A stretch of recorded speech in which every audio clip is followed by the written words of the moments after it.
Hi, my name is Abby, and I'm one of the mental health counselors at San Diego City College Student Health Center. I'm glad you're here. This video will aim to help you be successful during your time at City and even beyond. You'll hear real-life accounts from people who have either taken classes at City or who work there now.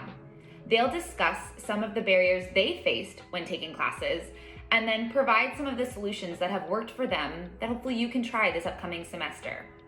You'll also be connected with some on-campus resources that we hope you will utilize to help you pass this class. While watching the video, I encourage you to think about the following. What's gotten in the way of you being successful in the past? How do you know when you're starting to become overwhelmed or feeling stressed? And how will you know when it's time to reach out for help? Let's rewrite this narrative that tells us we need to do everything all on our own and start reaching out for help to those people who may know better and can teach us. Reaching out for help is brave. And I know these videos can be difficult to get through, but I hope you'll find some helpful information here. If you have any follow-up questions, don't hesitate to reach out to the Student Health Center. We'll provide contact info at the end. We wish you lots of success and healthy new habits.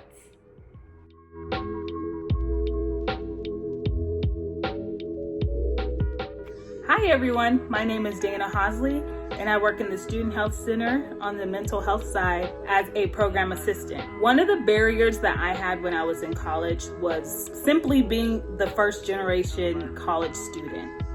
A lot of people may say, hey, that's an accomplishment, but for me, it was very stressful. I often was told by my family, like, if you fail, we fail. If you get your degree, we all get our degree. So I had the weight of my family on my shoulders. So when there was a time that I didn't get something in class or I failed a test, I felt like I was a failure completely. So I often had really bad self-talk, like, you can't do this, you're not supposed to be here. But it took me failing a class and I had to sit back and say, hey, I want this for myself. And what I need to do to succeed in the future is to advocate for myself. So I learned that it is okay to reach out for help. It is okay to find those resources on campus that are there to help you succeed. So if I can give you any bit of advice, it would be to self-advocate. Ask for help ahead of time. Although it may be hard in the beginning, it's very beneficial and it helped me succeed in all of my classes after. So if you can take one thing away, is self-advocate. All right, thank you. Thanks, Dana. My name is Michael. I'm a City College student and also a mental health peer. And something I have in common with Dana is that I'm also a single parent, which has created barriers to my academic success. On my schedule, I get my son every Thursday, Friday, and then every other weekend. And in the beginning, my time management wasn't how it should have been. So I found myself having homework to do while I was watching my son. And anybody that has children knows that it's near an impossible thing to do. They need your attention for a lot of things, and they need you to be present. So what I have found is the most successful for me, if you are a single parent, is getting everything done when you don't have them, getting everything done before you pick them up. Even though it might be tempting to use that time away to relax, it's a lot better to get all of your homework done and then get them and be able to be present with them and not have to worry about the homework and not have to maybe not complete it in the way you wanted to because of your responsibilities. So I just wanted to share that. Maybe that could help any single parents out there, or just any parents for that matter, and wish you all good luck this semester online at City College, and hope to see you soon. Hi everyone, my name's Adriana and I'm a BSW intern at the Student Health Center. Michael just talked a little bit about time management as a solution for being a parent and a student, but time management is difficult for a lot of us, including myself. We have different roles. We're students, we may be working, we have our social lives, our family, a lot to juggle. But I wanted to share a little tip that has helped me with time management especially when it comes to getting started and not procrastinating. All you do is set your timer for 5 minutes. You work until the timer goes off, and you give yourself permission to stop when it does. But for me, oftentimes, just getting started, I'll keep working and I'll get a good amount of work in before I'm ready to stop. The key is you have to start early though. You can't do this the night before. So set those timers and get to work. Hello, my name is Sarah Martinez. I'm a former San Diego City College student, and I just wanted to talk a little bit about my experience failing one of my classes. And ultimately, it was because it was my first semester, and I, at the moment, didn't know, but I was suffering with anxiety and depression because of the changing environment. I went from high school student to college student, and that's a process that I wasn't prepared for, and it really affected my semester. I failed about 4 of my classes out of the 5 that I was taking, and I truly believe that going to the mental health center and having someone there tell me the signs of anxiety and depression, it supported me in getting help that I needed and seeing a professional and joining groups and clubs on campus that really impacted me. And the following semester, I had to retake all of my classes, but this time I knew that I had a support system within the school at the mental health center, and I knew that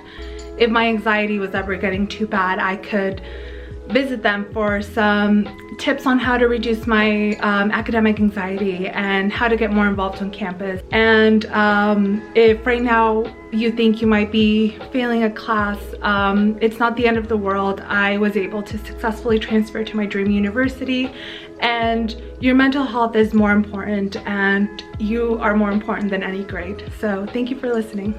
Hi everyone, my name is Diana and I'm a clinical associate counselor for San Diego City College. And I have loved everything that my colleagues have talked about today, but I want to discuss with you all one more potential barrier towards passing a class or achieving an academic goal. So more importantly, I want to talk about ESL, English as a Second Language.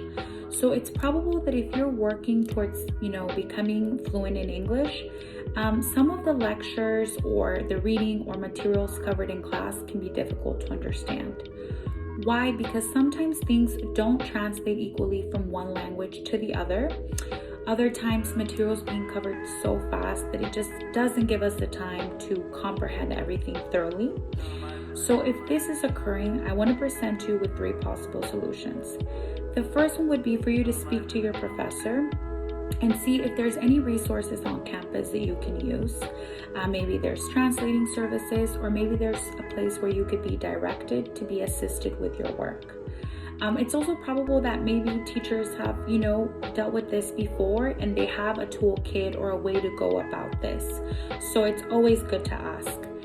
The second one would be for you to use Google Translate or a small portable translator as you're completing your work, so it can aid you to comprehend the material better. The third solution that I wanted to present is to talk to colleagues or friends. See if maybe they can review your work before you turn it in, or see if they can take a time to explain a concept more in depth. So these are some of the solutions, and I hope they're helpful and you can apply them this upcoming semester so that you can achieve those academic goals. Thank you. Hey, what's going on, y'all? My name is Miles, and I'm one of the mental health counselors here at City. And I wanted to say first that the previously mentioned barriers were great. And I wanted to add just one more, and that is toxic masculinity. So toxic masculinity is that notion that as men, we need to dominate. And these characteristics really fit within a man box that society made. So some of these beliefs could be that we can't show weakness, or that we only can show our hard emotions and not our soft emotions, or even that we can't ask for help, or we don't need to ask for help because we got this. So I really want to let you all know and encourage you all to notice the importance of overcoming and challenging this barrier, because especially as students and scholars, this could get in the way of your academic success. So I encourage you all to unapologetically express yourself, express your needs to those teachers or professors or the staff members who are in those positions to help you get what you need and to help you reach your goals. So I wish you the best for this semester and even in your academic careers. Take care. Thanks, Miles. I've really appreciated hearing what the group has to share, and there are some awesome tips in there. I wanted to take a moment to talk about meditation and mindfulness. There are so many benefits to having a meditation practice. It can reduce stress and anxiety, improve physical and emotional health, and increase self-awareness. But a lot of times when people picture meditation, they think that you have to be sitting completely still in absolute silence while trying not to think any thoughts. And I can see how that can be really off-putting and not to mention difficult. In reality, that's only one way you can practice meditation. You can be doing it when you're going for a walk or even daily activities like brushing your teeth or washing the dishes. It's about being 100% present and focused on what's happening in that moment. Noticing how your body feels, what thoughts and emotions come up, what you see, hear, or smell around you. So the next time you're taking a shower, I invite you to practice this. Notice the warmth of the water, how the drops sound when they fall, the smell of the soap, and see if you can be 100% present when you're taking that shower. Another awesome way to get into meditation is with the help of apps that provide a variety of guided meditations. A couple of apps that are great for this are Headspace and Calm.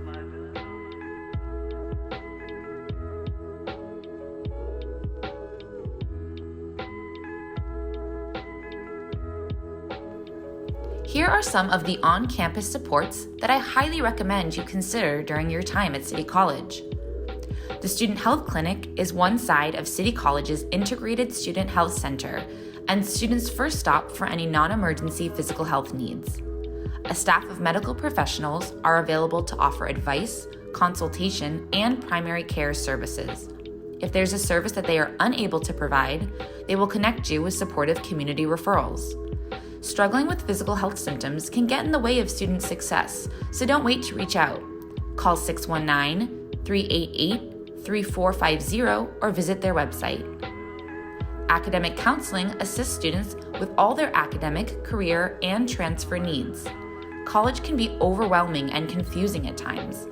Speak with an academic counselor to develop an ED plan, which will serve as a roadmap to your academic success and achieving your goals, whether that be an associate's degree or transfer to a four-year university.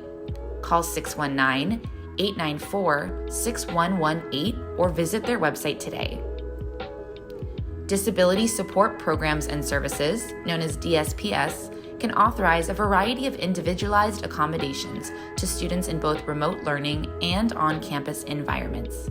Some examples of accommodations include extended time on exams, priority registration, note-taking and test-taking strategies, textbooks in alternate formats, and speech-to-text captioning services.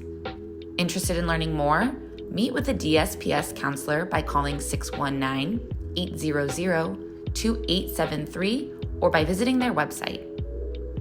San Diego City College also offers free tutoring services. These include live one-on-one sessions, workshops, assignment submission with tutor feedback, and quick question discussion boards. Tutors recognize how difficult college classes can be and are here to help. Reach out early to avoid falling behind. Find out more by calling 619-388-3400 or by visiting their website. I want to take a minute to highlight mental health counseling, the other half of City College's integrated student health center. Counselors are available to offer culturally sensitive mental health therapy to individuals, couples, and families. That means a currently enrolled student can speak with a counselor one-on-one to discuss mental health needs, or can bring in a partner or a family member to work on any relational issue. Services are available in multiple languages, are free, and confidential. Being seen by a mental health counselor will not go on your academic record. Some common mental health symptoms that can get in the way of academic success include racing thoughts, frequent worry, frequent sadness, difficulty sleeping or sleeping too much, difficulty concentrating, and low self-esteem. But there are many more. Don't wait for a mental health issue to become an emergency. Seek support early on. Asking for help is brave. The same way that we take care of our physical health by going to the doctor, working out, and eating healthy, we all need to be taking care of our mental health as well. Speaking to a counselor at City College can do just that.